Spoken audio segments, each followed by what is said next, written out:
Akkam jirtan daawwattoota Oromiyaa Miidiyaa Neetwork egaa guyyaa har'aa sagantaa gaaddisa Raabadooriitiin haala yeroo irratti keessattuu xiyyeeffannaa eegumsa naannoo wajjin wal qabateeti. Rakkoowwan balfaan kaampaaniiwwan investimentii adda addaa Oromiyaa keessatti dhaabbatan uummata keenyarra geessaa jiru irratti dubbachuudhaaf dhiyaannee jirra. Hunda dura dursinee osoo gara sagantaa keenyatti hin seenin hordoftoota amantaa Islaamaa hundaan baga ji'a kabajamaa fi ji'a jaallatamaa ji'a Ramadaanaatiin isin gahe jennee jalqabuu barbaannaa. Egaa hordoftoota amantaa Islaamaatiin waahiloonni kiyya Awwaliif Huseenis baga ittiin isin gahe jettanii odoo jalqabne sagantaa keenya.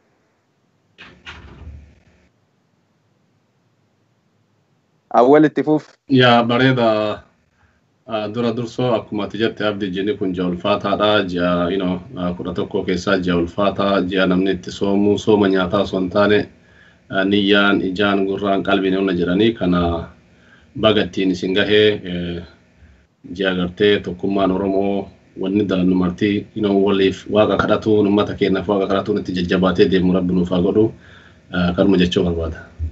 Huseen. Yaa jiini kun akkuma isin lachuu jettan ji'a guddaadha. Ji'a baay'ee ulfaataa keessattuu hordoftoota amantaa musliimaa biratti baay'ee ulfaataa kabajamaa. Akkasumas hordoftoonni amantaa biraas akka ji'a kanaa nama soomus akka kabajanii fi ji'a kanas akka ulfeessan hin beekna. Kana irratti ammoo jiini kun ji'a waan baay'ee waaqallee itti kadhatanii akka gaariitti irraa milkaa'anii baga hordoftoota musliimaatiin ji'a guutuu ulfaataa kana isin gahe jedha. Itti aanseet jiini kun ammoo ji'a jabeennaan waaqa itti kadhatanii tarii ammoo waan uummanni Oromoo yeroo dheeraaf itti dadhabee ka argate kan ammoo galatallee itti galfatanii bokoos hamma takka rabbiin illee garaa nu laafeeti gammachuu guddoo ulfinna guddaa fi injifannoo guddoo harkaan nu gaheera jechuu barbaada. Ayyee galatooma egaa hordoftoota sagantaa keenyaa akka seensaatti hagana yoo jenne tooppikiin keenya inni guddaan mata dureen inni guddaan har'a irraa dubbachuudha deemnu balfaawwan indastiriiwwan garaagaraa biyyattii keessatti fayyaa uummataa irra geessaaran ilaalchisee keessattuu xiyyeeffannoon keenya har'a gara baatu godina Arsii lixaa magaalaa baatu yookaan Zowaayee jedhamee namoota naannoo sanaatiin beekamu magaalaa baatutti kan argamu warshaa abaaboo sheer Itoophiyaa jedhamu. Egaa samoona kana miidiyaaleen biyyattiis miidiyaalee hawaasaa kanarrattis waan adda addaa akka deemaa jiru argaa turtanii. Ogeessonni na waliin jiran kunniin yookaan waahillan kiyya waahillan waa'ee fayyaa irratti barnoonni isaaniillee xiyyeeffannoon barnoota isaanii waa'ee fayyaa irratti keessattuu miidhaa fayyaa uummataa irratti warshaaleen kun geessisaa jiran sirritti keessa seenanii nuuf ibsu. Anillee egaa haga muraasaan haga danda'ameen karaa seeraatiin seeronni biyyattiin fudhatte kan seerota addunyaa wal bira wal qabsiisaati. Miidhaa kana seeronni addunyaa maal jedhan seeronni biyyattii sanii hoo waa'ee miidhaa uummata irra gahaaruu kana walumaa galatti investimentii jedhamuudhaaf qabxiileen akka seeraatti inni guutuu qabu maalinni fayyaa uummataatiin wal qabatee hoo seerri maal jedha kan jedhu qabxiiwwan muraasa irraa kaafnee leelaa. Egaa waahillan kiyya akkuma beektan samoona kana akkuma argaa jirtan warshaan kun erga dhaabbate bara 2006tti dhaabbate akka lakkoofsa Awurooppaa. Egaa waggoota 12 naannoo sanitti hojii isaa hojjetaa ture jechuudha. Waggoota 12 kana keessatti egaa akkuma daataa OBN irratti akkasumas OMN irrattis I think oduun itti dalagamaa ture daataa ogeessonni fayyaa naannoo sanii baasan akka argitanitti egaa ji'a tokko qofa keessatti namoota yookaan daa'imman naannoo sanitti dhalatan keessaa ji'a tokko keessatti haga daa'imman 18 qaama adda addaa irratti miidhaan ga'e yookaan du'anii akka dhalatanidha. Egaa daataan ji'oota 8 namoota 679 irratti godhame keessaa daataan argame kan mul'isu ji'a tokko keessatti haga daa'imman 18 akka du'anidha. Kanarraa kaatanii waggoottan 12 darban ji'a tokko keessatti namni 18 yookaan immoo ulfa 18 irra sababa warshaa kanaatiif rakkoon hin gaha yoo ta'e waggoottan 12 warshaan kun naannoo sanitti operate godhaa ture yookaan immoo hojii adeemsifamaa ture keessatti miidhaan namoota irra gaan hagam akka ta'e tilmaamuun hin dadhabamu jechuudha. Egaa akkuma tibbana kana argaa turre miidhaan warshaan Midrook ummata naannoo Gujii irratti geessaa ture laalaa turre. Kunis extension masaniiti yookaan miidhama akka warshaan warqee naannoo sanitti geessaa ture gadi kan hin taane ummata keenya irratti akka geessaa jirudha kan mul'isu jechuudha. Kanaaf mootummaan naannoo Oromiyaas mootummaan federaalaas reakshinii adda addaa fudhatanii akkuma warshaan Midrook akka ugguramu yeroodhaaf akka hojii dhaabu taasifame san I hope gara fuulduraatti akka walumaa galatti hojii dhaabu hin taasifama jedhee abdadha. Warshaa sheer Itoophiyaa kana hoo wanta samoona kana deemaa jiru wajjin tibbana sagantaawwan hojjetame kana wajjin mee akkamiin laaltan maaltu godhamuu qaba maaltu ta'e rakkoon fayyaa naannoo sanitti gahaa jiru ija warra fayyaati yoo laallamu hoo maal fakkaata ka jedhu mee awwal irraa ka'ee gara Huseenitti dhufa awwal mee maal jetta waan kana irratti? Yaa galatoomii abdii waan baay'ee kakaaftee ani akkuma jette wanni guddaan an tuttuquu barbaadu waa'ee warshaa abaaboo sheer Itoophiyaa jedhuu fi kan naannoo godina Arsii Lixaa keessattuu aanaa Baatuu naannoo Adaamii Tulluu Jiddoo Kumbalcha naannoo jedhamutti eegalle seenaa isaa irraa fi akkaataa tokko tokko tuttuquu barbaada.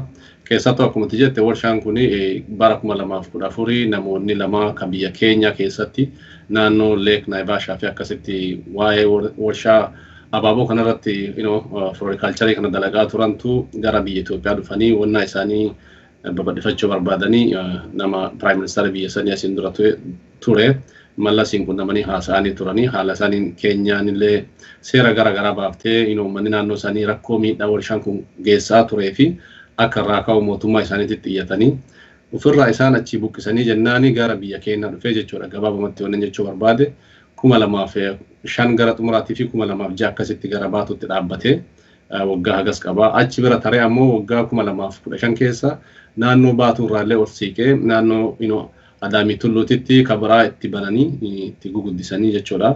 Maaliif haalli dalagamaa jiru warshaa kanarraa yoo xiqqaate warshaan Itoophiyaa keessa jiru bakkoota garaa keessa jiru keessattuu waa'ee abaaboo kana ka dalagee biyya alaatitti gabaa addunyaatti dhiyeessu bakka hedduu jira jechuudha. Gara Shawaa keessa jira naannoo garaa keessa keessattuu naannoo Baatuu kana jira kana keessa parsentiin 65 ka Itoophiyaan alatti ekspoortii gootu warshaa naannoo kana jiru keessaa dhufaa jechuudha. Kuni hedduu hagam uummanni keenya waan kana quba qaba. Hagam abboonni qabeenyaa hawaasni keenya ka daldalu ka baratu ka naannoo san jiraatu hagam quba qaba.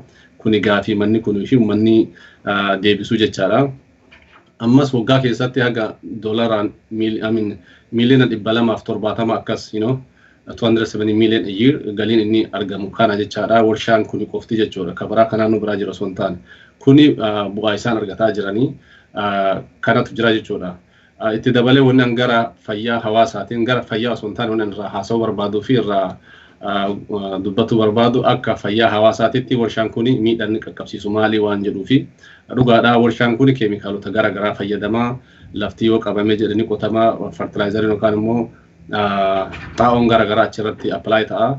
Yoo biqiltuun kun dhufe biqiltuun kun haala garaatiin kunuunfamee gabaa addunyaa sanitti dhiyaachuu fi wannaa baay'eetutti ibliisa garaa yookaan immoo insektii garaa ajjeesu summiin pesticide baay'eetutti kennamaa yookaan immoo itti afuufamaa kana namatu dalagaa namni kana cufa godhu keessatti qaamaan meeshaa agartee personal protective equipment yookaan immoo giirii garaa ka ijatti yookaan ta'uu qaamatti harkatti bakka gaariitti akka gaarii godhatu waan qabu miti kun agartee seeraan waan hin jirre kana bira taree namoota achi keessa dalagan bira taree namoota naannoo sanniin jiraataniif namni naannoo san jiraatu hawaasni horii qabaa kinniisatu naannoo sanitti dammeessa uummanni keenya qotachuun beekamaa kinniisaan beekamaa kunniin cufti walitti dhufeeti ecology yookaan ammoo jireenya namaa kana wanni naannoo san keessa jiru akka gaarii akka uumamni deemu taasisu jechaadha. uumama caccabsaa jira waan nama bira taree biyyee bira taree qilleensa faaluu bira taree yookaan ammoo dambalii zuwaa yookaan ammoo kanaannoo san jiru kanneen balleessuu fi summeessuu bira taree qurxummii ajjeesuu bira taree walumaa galatti uumama jiru sanii akka silaa uumaan jiru osoo hin taane caccabsee balleessaa jira jechaadha. Namni kanaaf hagam takka callisee irra turee waggaa hagamiin booda imagine waggaa 12-13 amma waan kana haasaa jiru. Amma heddumminni isaa rakkoon isaa gasseenee jennaani namni gaafa waggaa 3-4 summiin afuufan kun summiin abaaboo godhan kun summiin achi keessa qaama namatti tuqu kun kan ittiin dhagahamin amma hedduu itti dhagahamaa jira. Akka ammatti fakkeenyaaf nama ijoollee 18 keessatti du'aa jettee gara waggaatti hojii jiru ijoollee gara 220-230 du'aa jechaadha. Kuniyyuu ka agartee uummanni sodaataa salfataa dubbate malee osoo dhugamaan namni naannoo sanii bahee fi haala wal beekuun researchiin yookaan ammoo daataan garaagaraa sassaabame kanaa ol ta'uu ni mala. Waan baay'eetu deemaa jira jechaadha. Yoo wanni kun hin dhaabbatin yoo agartee furmaanni tokko hin godhamin gara warra dhimmi ilaallatuutiin kana caalaa faalamiinsa caalaa deema. Namoota bira taree ikolojii naannoo sanii yookaan ammoo teessuma lafaa naannoo sanii qofa osoo hin taane qilleensaan bubbeen abaaboon dhabamuun yookaan ammoo qilleensi naannoo sanii baqatuun bineensi naannoo san galu naannoo sanii dhabamuun naannoo hedduutti babal'ataa deemaa jechuudha. Ka amma akka naannoo tokkootti ilaallu akka fakkeenyaatti irraa sirriitti irraa haasa'uuf malee rakkoon akkanaa Oromiyaa keessa kan jiru bakka hedduu qurxummiin jiraata uummanni keenya naannoo sanitti akkuma jedhee kennisaan jiraata qotatee jiraata kan horii horsiisee qocoo kan ammoo hoolaa re'ee waan akkasii horsiisee dalagaa kanneen keessatti hirmaatee jiraata kuni cufti dhabamaa jira waan ta'eef haala baay'een rakkoo guddaa geessaa jira. Keessattuu gara fayyaatiin fayyaa namaa kana irratti jechuudha. Qaama namaa yoo tuqee qaama namaa haala garaagaraatti jismiin keenya kun anatomiin yookaan ammoo qaamni ilma namaa kun quba miilaa irraa haga rifeensa wannatti hiika garaagaraa qabaa fi qaamni martiniyyuu summii isa yoo tuqe kan danda'uuf kan dandeenyetu jira. Sanbira taree wanni kun ammoo namoota amma jiran waggaa 12-13 kana keessatti waan saniif expose ta'an achi keessa dalagan qofa osoo hin taane jenereeshinii dhufuufiyyuu haala hin taane qaama namaa kana keessatti wanni daddarbu sanyii dhufu san irratti hammeenya guddaa kan gara sanyii irraa gara sanyiitti darbu keemikaalota geessuu fi qaama namaa keessa turan hammeenya agasii qabantu jira. Kana moo itti deebi'ee haasa'atiin carraa Huseenii kenname. Galatoome qabxiiwwan gugurdoo kaaftee jirta gara Huseenii ka dabarsite kana keessatti an qabxiilee muraasni an kaasee Huseen akka baay'eetti dabalu barbaadutti mee keemikaalonni specifically fayyaa uummataa irratti miidhaa gugurdoo geessuu danda'an kan warshaa abaaboo kanaan sababa warshaa abaaboo kanaan naannoo sanitti uumamanii jiran akka saayinsawaatti akka nama fayyaa tokkootti mee keemikaalota attamiiti miidhaan specifically isaan fayyaa namaa irratti geessan xiinsammuudhaan moo qaama irratti qaama kam irratti miidhaan kun waan baay'ee geessuu danda'a kan jedhuu fi qabxiilee biroos itti dabaltee Huseen osoo ittiin Huseente. Galatooma isin lachuu qabxii gagaarii kaaftanii keessattuu awwal bal'innaan waan baay'ee irra deemee jira. Walumaa galatti wanti beekamuu qabaatu tokko duraan dursinee waan lafa kaa'uu qabaannutu jira beektanii waan kana irratti. Misoomni tokko naannoo tokkotti ta'uu hin qabaatu. Naannoon sun misoomuu hin qabaattu. Warshaan naannoo sanitti dhaabbachuu hin qabu. Investoroonni biyya alaatiis haa ta'u biyya keessaas qabeenya isaanii naannoo sanitti fidanii invest godhuu hin qabaatanii jechuu kennaa mitam. Sagantaa kanarratti wanti uummannis karaa qaama mootummaatiinis yookaan karaa qaama investorootaatiinis nuu beekuu qabaatu waan kana. Kan akkasitti addaan baafataniiti nuu beekan barbaada. Maaliifuu investimentiin kun investimentii akkamiiti seeraa qaba seeraan deemaa moo seeraa ala deemaa moo fedhii ummataatiin deemaa moo to some extent even gara tokko yoo laalleetiin jennu fedhii even warrootuma mootummaa san geggeessaa jiru san fedhii isaaniitiin deemaa moo ka jedhullee waan beekamuu qabu waan ta'eef erga san jedhee booda qabxii amma Abdurazaaq kaafte san irratti walumaa galatti keemikaala baay'eetu fayyadama keessattuu warshaa agricultural industry kan irratti beektanii mechanization kan irratti haala ammayyaatiin keemikaala baay'eetu fayyadama. Keemikaalonni kun walumaa galatti amma baay'ee isaanii listii isaanii maqaa isaanii tokko tokkodha yoo lafa kenne nomenclature isaa kana jechuudha yookaan moggaasa maqaa isaa isa jedhamu kana keemikaalota compositionii isaa miidhaa isaanii wajjin yoo lafa kenne listiin isaa baay'eedha. Garuu walumaa galatti akkatti kaayutu jira. Inumaayyuu warroonni keemikaala kana regulate godhani haala ittiin kaayantu jira. Haala ittiin kaayan keessaa tokko karaa acute toxic isa jedhamu. Immediately yooma san miidhaa guddaa geessuu ka danda'an acutely toxic chemicals isa jedhamantu jira.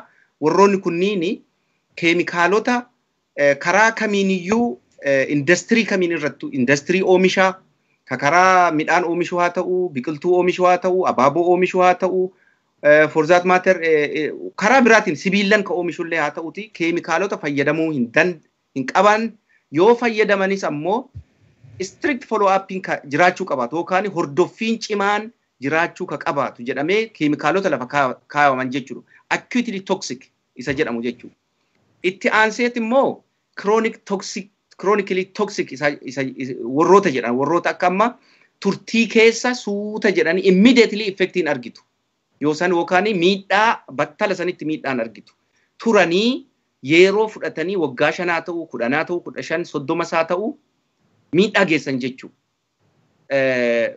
Keemikaalota kanatu jira. Amma keemikaalota akkasii keessaa deebanii acutely chronically toxic warri jedhan yookaan miidhaa yeroo dheeraa irratti namarra geessan keessaa keemikaalonni kunniinuu deebanii ammallee bakka baay'eetti qoodaman. Kan carcinogenic jedhamiin qoodamantu jira. Ka dhibee kaanserii adda addaa jechuudha. Kaanseriin kun dhibee akaakuu adda addaa qaba. Dhibee kaanserii warra geessu jechuudha. Kaanserii lafee ta'uu danda'a, kaanserii qaamaa goga'aa ta'uu danda'a, kaanserii sammuu ta'uu danda'a. Kaanserii kamiinuu kaanserii dhiigaa ta'uu danda'a. Kaanserii adda addaa ka geessan jechuudha. Itti aansee ammoo mutagenic isa jedhamtu jira. Muteeshinii ka uumu qaama namaa irratti jechuudha. Amma qaama namaarra muteeshinii jechuun kuni waan hin barbaanne qaama kan kee irratti uumama. Fakkeenya namniin akka ati hin barbaannetti miila lama ka qabaatee dhalachuu qabaatu namni waan biraa waan miila biraallee itti baasuu harka irratti yookaan gurras duuchuu harka tokkichaayyuu dhoggee yookaan gurra tokkicha dhoggee funyaan tokkicha dhoggee duucheet afaanis duuchee fa'a waan akkasii kanneen uumu muteeshinii uuma jechuudha. Kun immoo amma kroonikii makanniin keessaa reproductive orgaanii irratti ka hojjetantu jira jechuun qaama saalaa irratti miidhaa adda addaa dubartiis haa ta'u dhiiras haa ta'u beellada adda addaa yookaan loowwan haa ta'u hoolaas haa ta'u akkuma duratti awwal jedhe kana waan akkasii ka geessan jechuudha.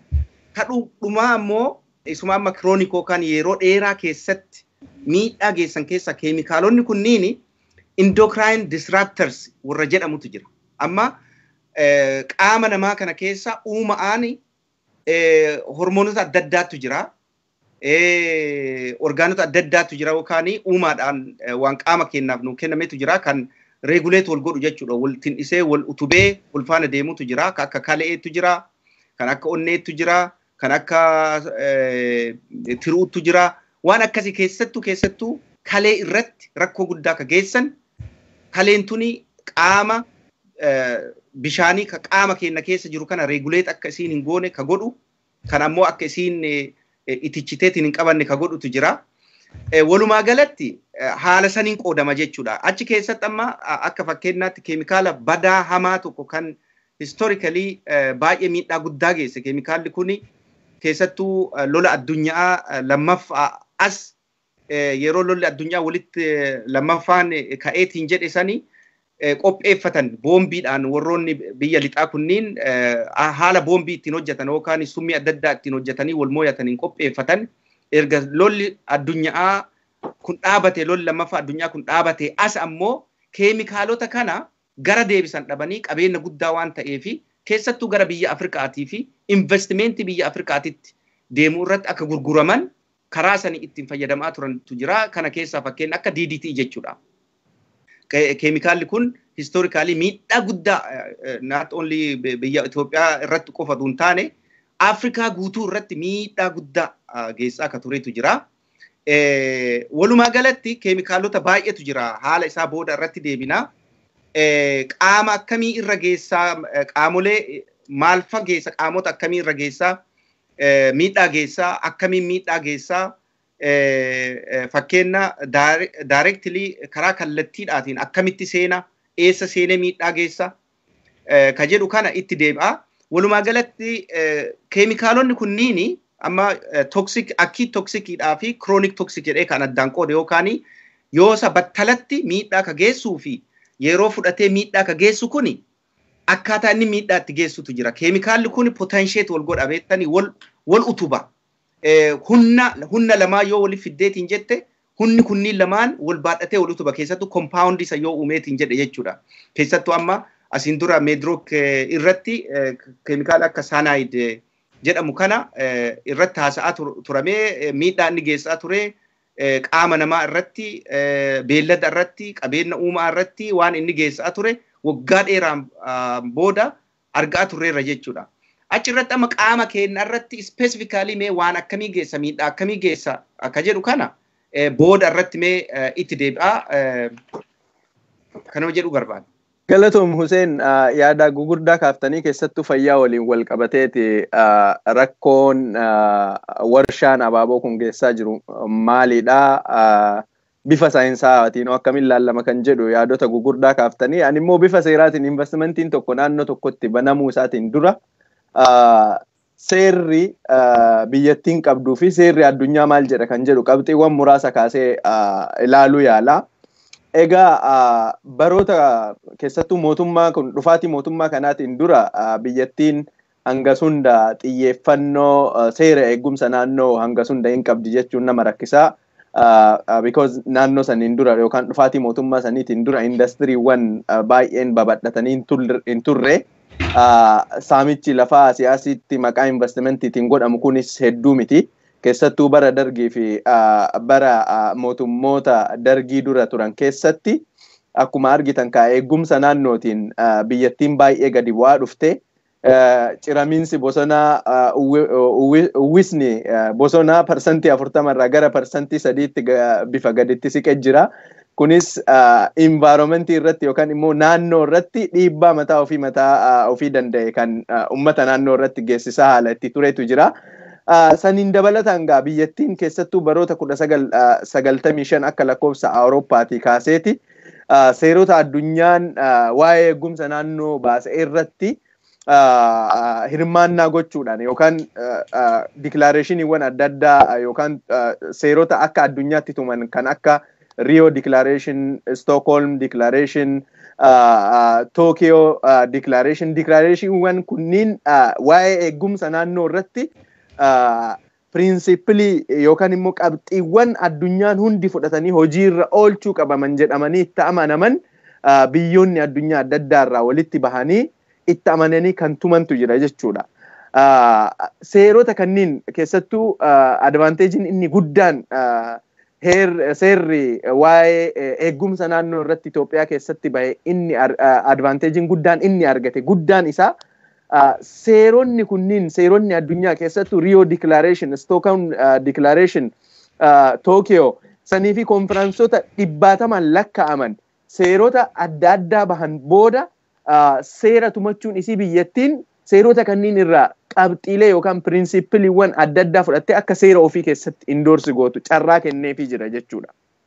Kanaafuu waa'ee Rio Declaration yommuu dubbannu, waa'ee Stockholm Declaration yommuu dubbannu, waa'ee Tokyo yommuu dubbannu qabxiiwwan achi keessatti argaman akkuma jiraniin fuudhamanii seera Itoophiyaa keessatti haala itti makamantu jira jechuudha. Kanaaf wanti akka environmentii irratti yookaan eegumsa naannoo irratti miidhaa geessa jedhameeti Rio Declaration irra taa'eeru qabxii sanirraa kaafnee yoo asitti dubbannu in another way karaa biraatiin seerri sun akka seeraatti ta'ee seera Itoophiyaa keessatti makamee bifatti taa'ee jirutu jira.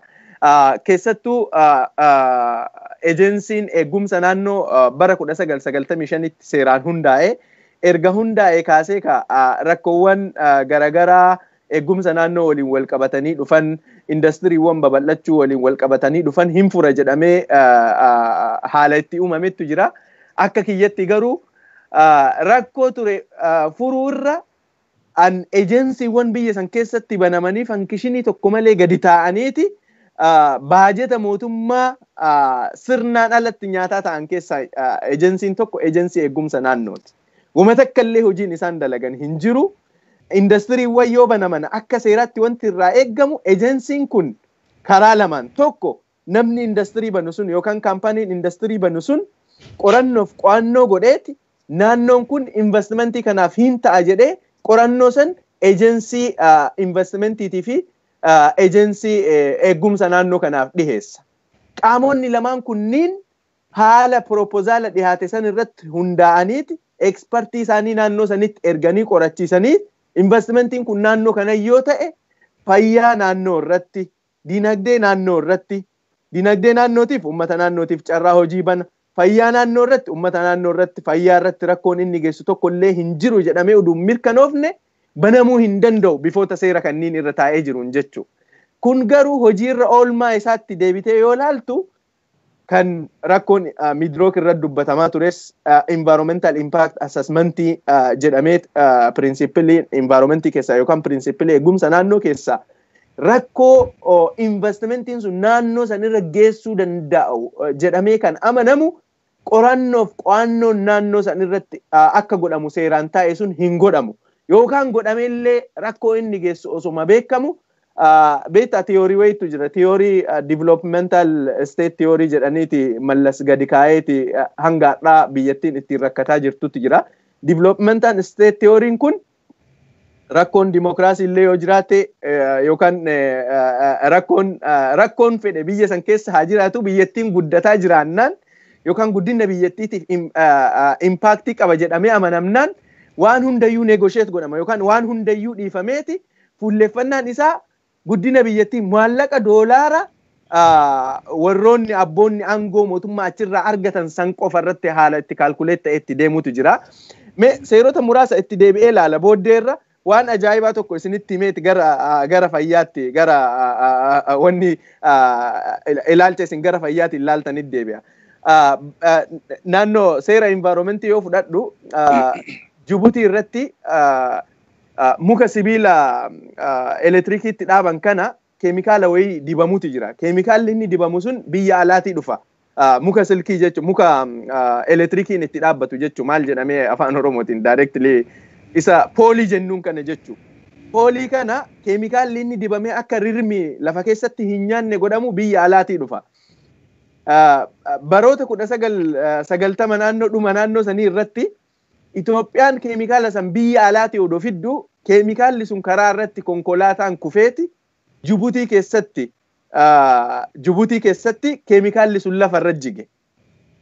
Jibuutiin mataan isii biyyattiin diqqoon hagas geettu sun environmentii irratti dhiibbaan irra geessisu waan danda'uuf biyyeen keemikaalli as jige kun Itoophiyaan biyyee kanarraa kaaftee biyyee nagaa biyyee bakka keemikaalli itti jigee kana bakka naa buusuu qabdi jettee Itoophiyaa himattee Itoophiyaan biyyee san kaaftee gara biyya ofitti karaa itti deeffattee jira. Haagana wanni protectionii naannootiif yookaan eegumsa naannootiif protectioniin seerri kennu miidhaa fayyaa irratti namoota 18 ji'a keessa du'an dhiisiti biyyee lafa jigeeyyuu haga nama kaasiseeti naannoo bira jigsiisuu nama geessisa jechuudha. Kanaan yoo laalle ka investimentiiwwan Oromiyaa keessatti ammaan tana deemaa jiran maal fakkaatan yoo jenne marri kennayyuu deebii isaa hin beekna jechuudha. Mee kanuma wajjin wal qabatee awwal uummanni naannoo sanii egaa dhiibbaan kun hundi irra gahaa jira. Namoonni haganaa irra du'aa jiru. Namoonni qaama miidhamaa uumamaa jiru.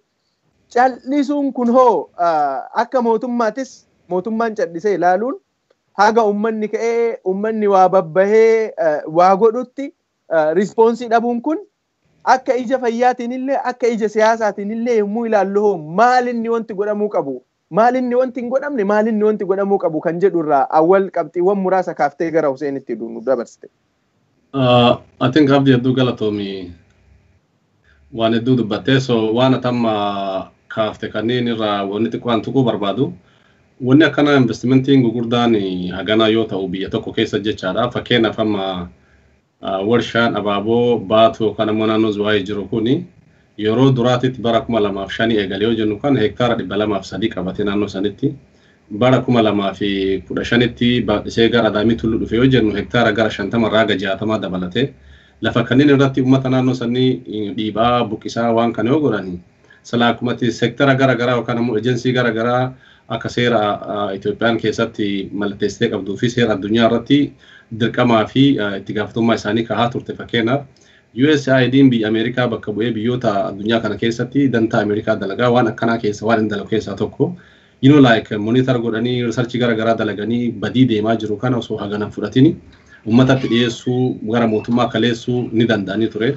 Akkasuma warri keemikaala gara garaa dalaganii biyyattiitti galchan suni yookaan ammoo boonni qabeenya biyyattii irraa bitatu suni keemikaalli isaan dalagaa jiran kuni naannoo akka agartee miidhaa guddaa irra geessine akka nama irratti rakkoo hin geessine walumaa galatti uumama irratti rakkoo akka waan itti dalagameef san malee rakkoo biraa akka hin geessine kan jedhu sila faana deemanii haalattiin monitor godhantu jira. Qaamni mootummaa keessattuu qaamni mootummaa biyya sanii qaamni mootummaa Oromiyaa sektarri dhimmi kun laallatu uumamna yookaan ammoo waan kana irratti faana deemanii ummata waliin haasanii ummata naannoo san irratti marii guddaa godhanii research gara garaa godhanii university of college gara garaa afeeranii akka wanni kun rakkoon irra jiru taasisuu hin danda'anii ture. Akkasuma immoo uummanni naannoo san jiru waa lama qofa irraa fayyadamu. Tokkoffaa waan agartee investimentii badhaadhina waan gurguddaa haganaa kan fuudhee irraa dalagaa argatuu fi yookaan ammoo ofitti fuudhu qofaadha malee baay'ee wannaa miti. Kunninis carraa hin qabani jechaadha. Haga amma waggaa 14-13 deemanii rakkoon haganaa dhufutti namni ufumatti fudhatee cadhisaa. Filosoofii maamma duratti ati kaafte ka mallasiisan haga isaan walii galtee godhanii abbaa barbaadan biyya barbaadan keessaa kaadhimanii duubaan ammoo maqaan nuti arginu nama adiitiif nama biyya biraati malee namni achirraa agartee duubaan jiru akkuma amma haala gara garaa argaa jirru warrootuma Tigreeti jechuudha warrootuma TPLF jechaadha. Eenyu haa ta'u Zaraayaa ta'u Hagos haa ta'u eenyu haa ta'u dalagaa isaaniitu keessa jira. Ammas bulii gabaabaan dura yookaan torbaan tokkoon dura OBN irratti wanti kun darbaa ture walgahiin wayii ta'aa ture uummanni irraa ka'ee haasa'aa ture miidhaa isaa haga inni gaffagaatu. Haga nuti iyyuu argine namatti dhaga'uu fi meedrook qofaa miti naannoo sanillee rakkootu jira rakkoo kan uummanni Oromoo dhagahee irraa haasa'uu qaba haga nuti jennu jechuudha. Kuni maalidha? Dalagaa keessaatu jira jechaadha. Dalagaa agartee gama tokkoon beekaa cadhisanii itti ilaalaa jiranii gama tokkoon ammoo wanni kun uummata irraa ka'uu qaba. Uummanni yeroon isaa amma ka'ee dubbatee ofirraa fonqolchuu qaba waan jedhutu jira. Kan ammoo uummanni akka dhaga'u kanaan walii dabarsee godhuu qaba. Gara biraatiin qabxii gara amma duratti Hussein kaasaa tureef gara fayyaa hawaasaatiin kan inni jedhee fi naannoon akkanaa kun yookaan ammoo rakkoon waa'ee keemikaalota pesticide yookaan ammoo insecticide ka raammoo ibilisa gara garaa ajjeessu akkasuma kan ammoo biqiltuu hin barbaadamne arama gara garaa ka ajjeessu kunniin wanna ulfaataadha keemikaala ulfaataadha keemikaala ulfaata yoo jedhu yeroo dheeraa qilleensa keessa yookaan ammoo biyyee keessa dhokatanii turuu danda'anii jechuudha. Life cyclein isaanii hanni isaan turuu danda'an yeroo dheeraadha. Fakkeenyaaf DDC'n biyya gara garaa keessatti dhoowwaadha. Seeraan ammoo seeratti baasanii dhoowwaadha. Itti fayyadamuu hin danda'amu. Biyya keenyatti yoo fudhanne naannoo amma Baaleetti naannoo yookaan ammoo Arsii lixaa naannoo Arsiitti naannoon fakkeenyaaf akka gaariitti beeku keessa xiyyaaraan itti afuufan. State farming lafa uummata irraa yeroo dheeraa sirnoota isin dura keessatti buqqisanii lafa gugurdaa lafa gabbataa lafa biyya akka gaarii bareedaa qabu bira taa'ee uummanni keenya dheebotaa uummanni keenya rakkataa uummanni keenya agartee ijoolleen namni duubaan dhufu buqqa'ee irraa gara galaanaa deema. Achumatti state farming gara garaa fakkeenyaaf akka seeroftaa kaasuu ni danda'ama akka ardaayitaa kaasuu ni danda'ama akka hedduutu jira jechaadha naannoo Arsii Baalee kanneen keessa. Kanniinitti yoo DDC yookaan ammoo pesticide kanneen xiyyaaraan itti afuufanii hagam biyya keessa tura. Biyya keessa turu kan ammoo yeroo hagamiin booda deebi'ee ka'a. Qilleensa eeggata haala laallata waan inni eeggatee ka'utu jira jechaadha. Uummanni gaafsan yoo expose ta'e yeroo hagamiin booda rakkoo deebisee itti fida. Akkuma dura fakkeenyaaf kaafame yoo immune systemii namaa kana daddabsuu danda'a. Akkaataa namni itti dhukkuba gara garaa ofirraa to'atuuni waraana uumamaan nuti keessa keenyatti qabnu fayyaa waan nuti ofirraa deebisuu ni dandeenyu waraana keenya saniin xiqqeessaa dhufuu hin danda'a jechaadha. Immune systemii keenya dadhabaa taanaan akkuma namni generation irraa yookaan ammoo tokkorraa tokkotti darbaa abbaarraa gara ilmaatti ilmarraa gara itti aanutti dhufaa deemutti dhukkubaallee qilleensallee faalama gara garaa amma addunyaa keessatti deemaa jiru to'achuun nama xiqqaataa dhufaa jechaadha. Kanaan wal qabatee wanni as keessaan akka wannattani hedduu kaasuu barbaadu naannoo amma jiru kanneen keessatti naannoon kaansarii namni dhukkuboota kaansariitii fi dhukkuba wal fakkaatu akkasitiin qabamuun hedduu koomanidha yeroo ammaa kana keessa gara biyyaa kanarra wanni dhageettu guddaa yoo jiraate ebaluu kaansarii qaba ebaluu akkasii ebaluu dhukkuba akkasii dhukkubsatee jira waan akkasii ta'ee jira kanumatu haasa'ama. Kanaaf ammoo rakkoon keenya maalidha? Unnoo rakkoon kun eessaa dhufaa jira? Asiin dura uummanni lafa tanarra jiraataa ture hagammaa rakkoon akkana dhukkubni akkana deddeebi'ee intensity akkanaatiin uummata keenyarra dhaqqabaan turre amma immoo maaltu dhaabamuu qaba? Kana jechaadha. Kun amma deemee naannoo amma irraa haasaa jirru zuwaa yookaan ammoo naannoo shawaa bahaa naannoo shawaa dhihaa naannoo hortikaalchariin yookaan ammoo abaaboon kun itti warshaan abaaboo kunniin keessa jiru kanneen keessatti daran waggoota itti aanu keessa wanni kunniin yoo agartee furmaata hin argatiin mootummaan waan kana namni dhimmi ilaallatu waajirri gara Oromiyaatiin dhimmi ilaallatu yoo hin dhaabini uummanni ka'ee iyyatee ofirraa yoo hin agartee seeratti hin deebisin rakkoo guddatu deemaa jira jechaadha. Kanneentu jira. Kabaraa asumarratti wanni ani kaasuu barbaadu akkuma beekamu fayyaa hawaasaa jechuun hawaasni fayyaa argatuuf waan cufayyuu sila akka gaariitti badhaadhinaan qabaachuu qaba. Kana keessa namni hedduun warshaa kana keessatti nama aga 22 qacaramee dalagama waan jedhutu daataan garaagaraa jira. Isaan achitti haa dalagan malee namni hedduun achitti dalagu naannoo sanirraa dhufu naannoo biyyattii san keessaa dhufu galiin isaan argatan horiin isaanii kafalamu birri Itoophiyaa 500 irraa haga 5,500 imagine average isaa 750 jecha. Namni tokko yeroo ammaa kana keessatti birri biyya sanii 700-800 average qacaramee kasaniyyuu ammoo sa'aatii 40-50 yeroo abaaboo san maranii gara biyya taa godhanii gara gabaa isaaniitti dhiyeessuu barbaadan yeroo tokko ammoo ka sa'aatii over wannaa dalagani hanni isaan achi turan hin beekamu sa'aatiin isaan dalagan hin beekamu namni jireenya gadadoo keessa jiruuf jecha ijoollee daa'imman faachitti arga. Kasila abbaan dalaguu malu ijoollee ganna 15-14 achi gadi dalagaa san akka bakka abbaa bakka haadhaa bakka obboleessa guurdaa obboleetti guurdaa bu'anii fi akka dalaganiif jecha achitti argan. Ijoolleen sunniin ammoo gaafa umriin isaanii dhagni isaanii qaamni isaanii lallaafaa kana keessa summii akkanaatitti saaxila bahanii wanna baay'eetu ta'a jecha.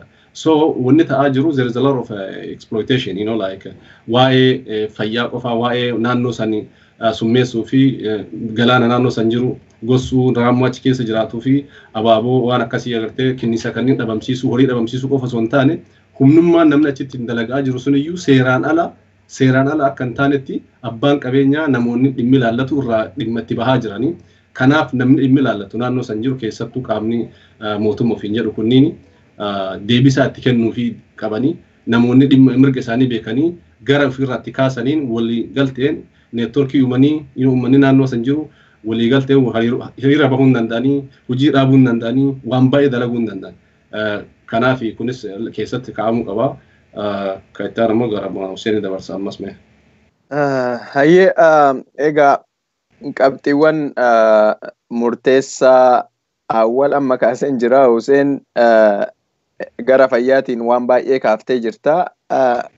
Mee qabxiiwwanuma amma awwal kaase kanneen irratti keessattuu rakkoowwan naannoo Oromiyaa irratti uumaman kan irraa wanti an argaa jiru just hojiin preventionii uduu waan uumamne dura waa dhoorkuu akkan uumamne dhoorkuu irratti rakkoon guguddaan akka jiru mul'ataa jira. Fakkeenyaaf waa'ee baatuu kana waa'ee warshaa abaaboo baatuu kana osoo uummanni bahee hin dubbatin dura akkuma duratti jedhe uduu qaamni mootummaa jiraate qaamni mootummaa dhimmi kun ilaallatu akka federaalaatti an eejensii eegumsa naannoo haa ka'u malee eejensiin eegumsa naannoo akka waajjiraatti akka biirootti naannoo Oromiyaatis ni jira. Waa'een dhimma albuudaa naannoo Oromiyaatis ni jira. Qaamonni kunniin waan kana laalanii haga uummanni gadi bahee dubbatee yookaan gara tarkaanfiitti aanutti deemu taa'anii eeguun isaanii hoo akkamitti ilaallama? Dhiibbaa fayyaa inni geessaa jiru kana ni beeku argaa jiru miidiyaa biyyattiitu dabarsee kana taa'anii ilaalu hoo akkamiin ilaalta Hussein? Qabxiiwwan biroo ofii qabatteettu illee irratti dabaliiti mee kanneen irratti illee xiyyeeffannoo nu kenniti mee itti fuuf. Galatoomi asirratti qabxiileen kaka'an kunniin martuu akkuma ta'eeti duratti waa dubbadhee ture amma diteelii itti seenuu deemaarra jechuudha. Bal'inaan waan kanatti gadi seenuu deemaarra jechuudha. Waan baay'ee babasineeti dissect gooneeti laaluu qabaannaa. Maaliifi akkuma duraan jedhe investimentiin tokko biyya sanitti ta'uu hin qabaatu jedhaan jirru yookaan investorri tokko qabeenya ofii qabaateetiin achitti abaaboo irratti bobba'ee biqiltuu adda addaa irratti bobba'ee industirii adda addaa dhaabee warshaa adda addaa dhaabee yookaan qabeenya horachuu hin qabaatu jedhaan jirru kun akkasumatti ammallee irruma deebiseetiin dubbadhaa. Asiin dura bara 2016 dhimmummaan kun yaachiseeti I think Abdurrazaaq nu waliin turte sagantaa tokko qopheessinee turre because yeroo baay'ee karaa qunnamtii qabnuun ijoollee biyya jiran warra haakimoota ta'an warra ogeeyyii fayyaa akkuma keenya ta'an kanniin nama adda addaa kanniin maal imee wanti biyya san miidhaa jira baay'ee nama baay'ee waan adda addaatiin dhagaa jirra even namni naannoo sanii as dhufeetiyyuu biyya kanatti dhibee immediately dhibee kaanserii kana keessattuu dhibee kaanserii adda addaa akaakuu adda addaa jechuudha san diteelii amma boodatti seenaa dhibamaa jira maali wanti kuni maal argan kan jedhu haakimoota adda addaa ijoollee adda addaa hospitaala adda addaatti jira yuunivarsiitii adda addaa keessatti barsiisan karaa dhimma fayyaa irratti karaa dhimma public health kana irratti keessattuu gaafataa turre daataan isaan nu kennani walumaa galatti akkuma mootummaatittu structural deficit isa jedhamutu jira policy structural deficit qabanii poolisiin isaanii karaa irraa ba'ee kan wanna ta'e miti so kana booda mee keeyyanni biyyasii illee maal jedhaa ogeessuma fayyaallee waan hin taaneef garuu ammoo keeyyanni sun biyyasii sun maal jedhaa fayyaa ummataa irratti fayyaa naannoo irratti investimentiin tokko akkamitti deemuu qabaata ka jedhu mee inuma tuundha. Akkuma jedhe walumaa galatti wannoonni fayyaa ummataa irratti ga'aa jiru kun karaa lamatti qoodama jedhee jira. Tokko acute toxicity dha kun ammoo chronic toxicity jedhee ture duratti. Acute jechuun immediately argita waan san. Fakkeen nama keemikaalii tokko ijatti si faca'a. Akkuma duratti awwal jedhe namni tokko qacarameetiin industirii san keessatti hojjeta. PPE isa jedhamu kana personal protective equipment isa jedhamu kana waan akka ijatti akka gogolii ijatti godhataniitu jira. Kan akka harkatti qubbiinitti diratanii akka gwaantiitti jira. Kan akka buutii lukatti uffataniitu jira. Tuuttaa gadi uffataniiti qaama irra keemikaalli sun akka hin buune gooteeti. DDT makana yookaan keemikaalotuma adda addaa kan akkaataa ittiin facaastutu jira. Kun guutuun protokoolee san ka eegemu ka eenne waan jedhu irratti asiin duras haasofnee turre eegeen jiru waan eenne. Gaa amma immediately keemikaalli sun qaama kee irra bu'ee yookaan gubbaarraan haa ta'u externally haa ta'u yookaan immoo qaama kee keessa gadi seenee karaa funyaaniitiin haa ta'u karaa afaaniitiin haa ta'u karaa fedheen haa ta'u seenee immediate damage yoo sirra geesse acute jennee fudhanne. Chronic ka jedhamu kun ammoo qaama kee irra si bu'aa ergasii immoo hin tura yookaan nyaattees ta'a seelii kan keetti dabalamee achuma keessa taa'uu danda'a yookaan immoo biyyee keessatti dabalamee achi taa'uu danda'a achirratti tureeti miidhaa sirra geessa jechuudha immediately hin geessu. Kun ammoo waan akkamiiti jennee yoo fudhannu taate miidhaa akkamii geessaara yoo jennu taate miidhaa tokkoffaa nama irratti miidhaa geessaara qabeenya irratti miidhaa geessaara qabeenya bosonaa irratti qabeenya beelladaa irratti qabeenya biyyee irratti uumaan waan jiru irratti geessaa jira.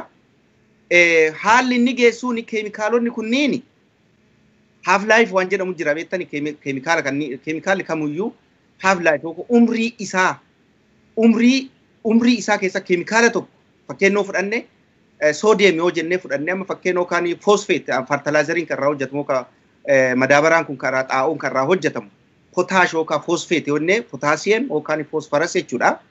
Half life qaban half life jechuun keemikaalli suni keemikaalummaa isaa irraa digireed ta'e yookaan caccabee badee miicamee akka arte miidhaa geessuu dhabuutitti yeroo inni deebi'u yookaan akka bittinnaa'ee badu yeroo inni ta'u umrii meeqatti fudhata waan jedhamu jechuudha.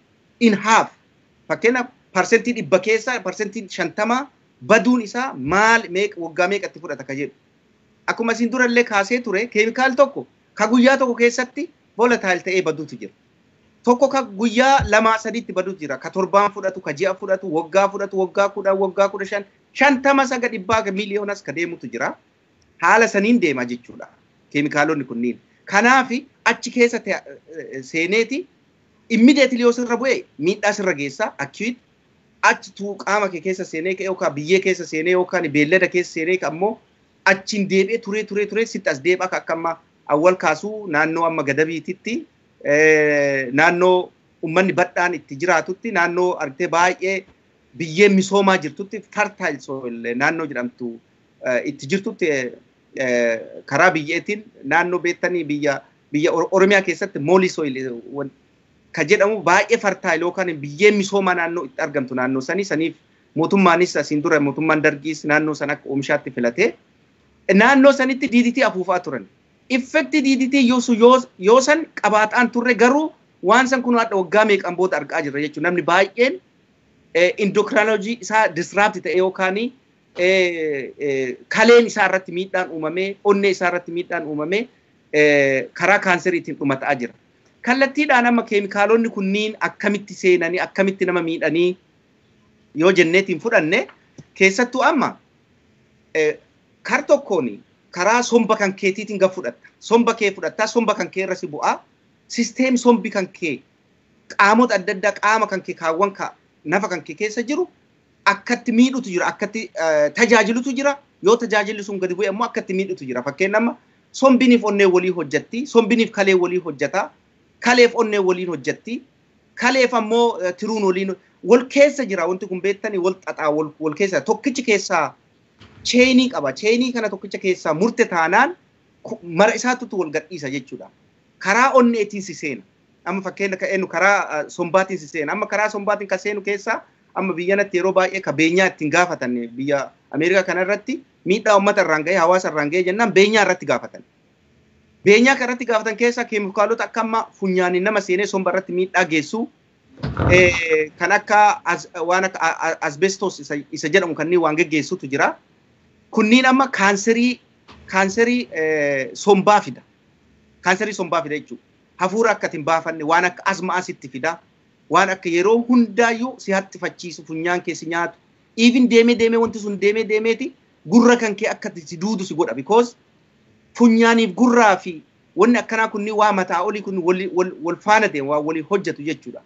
Si duucha waan akkasii sirratti fida. Dhibee akkasii akka COPD, chronic pulmonary disease isa jedhamu kanneen ka chronic obstructive pulmonary disease isa COPD isa jedhamu kan sombi kan kee completely collapse ta'e yookaan jigee maxxanee hafuura qilleensa seene qilleensa haaraa gadi fudhachuu hin danda'u.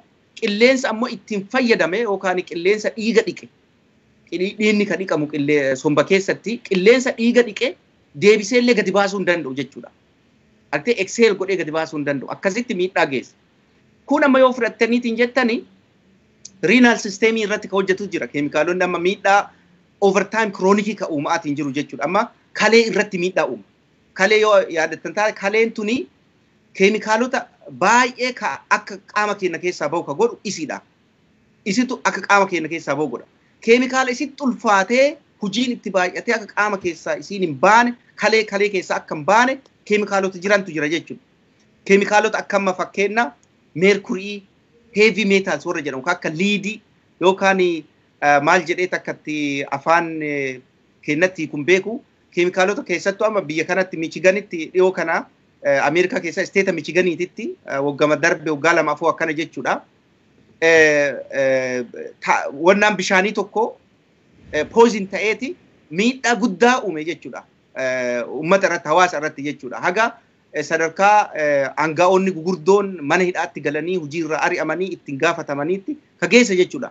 Keenna amma biyya sanitti even rakkoon akkanaa kunniin liidiin kunniin ka akka mercury ka akka maali kunniin uummata miidhee qaama uummata irratti miidhaa geessee accountability hin jiru, responsibility hin jiru jechuudha. Maaliif mootummaan structurally function godhaan jiru, institution mootummaa structurally function godhaan jiru ka duratti jechuu yaalisan jechuudha.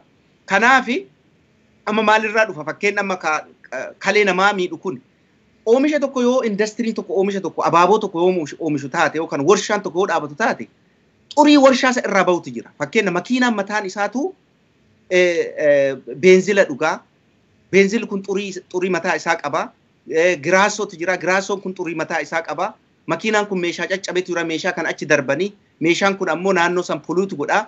Haroon roobni yoo roobeetiin jedhe lolaan kun dhufeeti naannoo san dhiqeeti gara hawaasaatti fida, gara mandaraatti fida, gara qe'ee namaatti fida. yookaan keemikaalli kun ammoo biyyama keessa seeneeti biyyee san keessatti turaa ergasii waggaa muraasaan booda akka investimentii sun bakka sanii erga ka'ee booda namni suni namni biraa naannoo sanitti qubateeti oomisha wayii oomishata jechuudha. Midhaan amma facaafachuu danda'a. Qamadii haa ta'u, garbuu haa ta'u, boqqolloo haa ta'u, dinnichaa haa ta'u hin facaafata jechuudha. Keemikaalli kuni recycling nature qaba beektanii gara biqiltuu keessa ol seenee biqiltuu keessaan gara namaatti seenee yookaan horiin hin dheedaa marga keessaan gara horiitti seenee horiin namni aanan dhugaa foon nyaataa dhadhaa karaa saniin gara namaatti seenee miidhaa geessa jechuudha. Keemikaalonni kunniin mataan isaanii akkasitti seeraan reeguleet ta'anii mootummaan duuba hordofee ka kennee miti. Ka biraa immoo kaardiyoovaskulaar ka jedhamu kana irratti yookaan onnee irratti keemikaalota miidhaa geessantu jira. Keemikaalota amma keessattuu investimentii karaa septal defectii kanneen ka uuman kan akka laga dambitti dhiyoo kana miidhaa gurguddaa inni geesse kana uummanni bayeetiin boo'eet himataa ture jechuudha. Amma ka biraa immoo karaa abaaboo kanaan specifically amma karaa abaaboo amma naannoo Oromiyaa keessatti investimentii hin deemaa jiru kana yoo fudhanne guddaan mee kama ofii beennurra keemikaalota maqaan nomenclature isaa yookaan moggaasni maqaa isaanii iyyuu nuun galle dhiifneetuma keemikaaluma mataa isaa madaabarama jennu kana xaa'oo isuma jennu kana yoo fudhanneetiin jenne fertilizer jechuudha. Kalee irratti kalee namaa tana irratti miidhaa guddaa uumu. Maaliif hammi ati fayyadamtu sun hammi ati ittiin biyyatti ati edaatu sun yookaan haguma saniin innillee midhaan sanitti eda'ama. Maaliif midhaan keessatti ol gala jechuudha. Garbuu haa ta'u boqqolloo haa ta'u fertilizerii san tuumaajootti ati edaate itti seenaa sun ammoo gara ati yoo dhiyaana midhaan san nyaatte sitti gara qaama namaatti seena jechuudha. Kun ammoo guddaan amma akka amma nama amma irratti miidhaa geessaa jiru reproductive system irratti yookaan qaama saalaa namaa irratti miidhaa guddaa geessaa jira akka arginetti. Amma maal jechuu kun yoo jettani karaa baay'een hayyoonni adda addaa hakimoonni adda addaa bayanii iyyaniiran karaa baay'eedhaan warri environmentalistoonni adda addaa karaa public health kanaanillee karaa adda addaatiin namoonni ogeeyyiin adda addaa bayanii iyyaniiranii garuu kan isaan dhaga'uutu hin jirre malee iyyataatuma jiran. Maaliif miidhaa isaan irra ga'u yoo gadi bayanii iyyani miidhaa isaan irra ga'u riskii isaa irra jiru dhuma beekanuu gadi bayanii iyyaniiran jechuudha. Kan akka amma fakkeenya qaama saalaa irratti fakkeenya yeroo baay'ee dadda'uma jechuudha. Namni tokko daa'imni tokko akka dhalanne amma qaama guutuun akka hin dhalanne fakkeenya yookaan dubartiin takka akka daa'imayyuu arganne fakkeenya qaama saalaa asirra miidhaa uuma jechuudha.